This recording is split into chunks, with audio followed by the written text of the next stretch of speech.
India will be a super power bye 2050, शर्त लगा लो। ऐसा मैं इसलिए कह रही हूँ क्योंकि आज से 30 या 40 साल पहले दुनिया के कितने लीडरशिप पोजीशंस में इंडियंस या इंडियन ओरिजिन के लोग हुआ करते थे, चुनिंदा ही।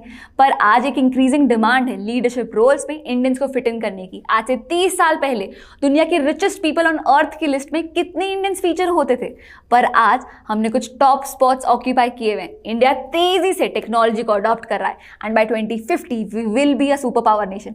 और इसमें एक बहुत इंपॉर्टेंट रोल प्ले करता है हमारा एजुकेशन सिस्टम।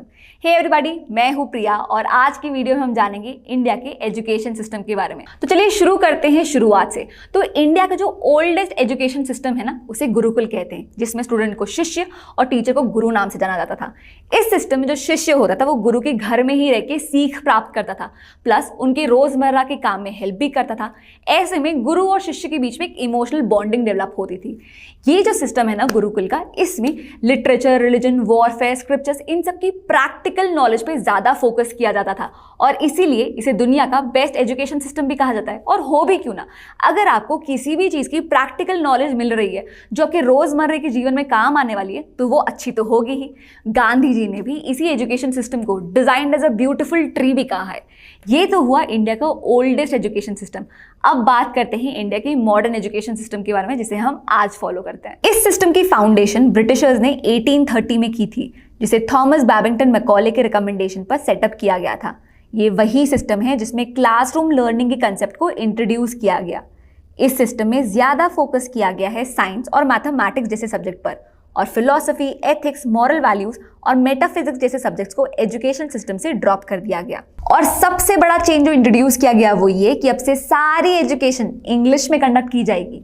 1947 में देश आजाद हुआ और 1948 में सेटअप की गई देश की पहली education commission doctor Sarvepalli Radhakrishnan की चेयरमैनशिप के अंडर। इंडिया में हायर एजुकेशन सिस्टम की क्या रिक्वायरमेंट रहेगी, यही जानने के लिए इस कमीशन को सेटअप किया गया था और इसे यूनिवर्सिटी एजुकेशन कमीशन के नाम से जाना जाता है। ऐसे ही इंडिया में Kothari commission, Acharya Narendra Dev committee, Muralidhar commission, knowledge commission और नेशनल एजुकेशन पॉलिसी ऑफ 1986 और सबसे रीसेंट है नेशनल एजुकेशन पॉलिसी ऑफ 2020। इन्हीं कमिटीज और पॉलिसीज के रिकमेंडेशन के थ्रू एजुकेशन सिस्टम में काफी डेवलपमेंट लाए गए हैं। कोविड के टाइम पे ऑनलाइन एजुकेशन और ऑनलाइन लर्निंग की काफी चर्चे रहे हैं। कई सारे लोगों ने तो ऐसी चीजें सीखी है जिनके बारे में आप सोच भी नहीं सकते। वहीं बहुत सारे लोग जिनकी एजुकेशन इनकम्प्लीट रह गई थी, उन्होंने अपनी लर्निंग कंप्लीट की है। नेशनल एजुकेशन पॉलिसी ऑफ 2020 ने भी ऑनलाइन एजुकेशन पे काफी फोकस किया है। इतने सारे लोगों का इंटरेस्ट देखते हुए काफी सारी कंपनीज ने ऑनलाइन एजुकेशन के थ्रू अपने नए कोर्सेज लॉन्च किए, जिनमें से एक है यूडमी एक लर्निंग प्लेटफॉर्म है जिनके जो कोर्सेज होते हैं वो प्रैक्टिकल स्किल्स पे ज्यादा फोकस करते हैं। आज की डेट यूडमी की दो ऐसे कोर्सेज हैं जिनमें मुझे भी बहुत इंटरेस्ट है और जो बहुत रिलेवेंट है। पहला है कंप्लीट डिजिटल मार्केटिंग कोर्स। इसमें ना आप SEO marketing, email marketing, Google, Facebook, YouTube, इनमें मार्केटिंग कैसे की जानी चाहिए ये सीख सकते हैं।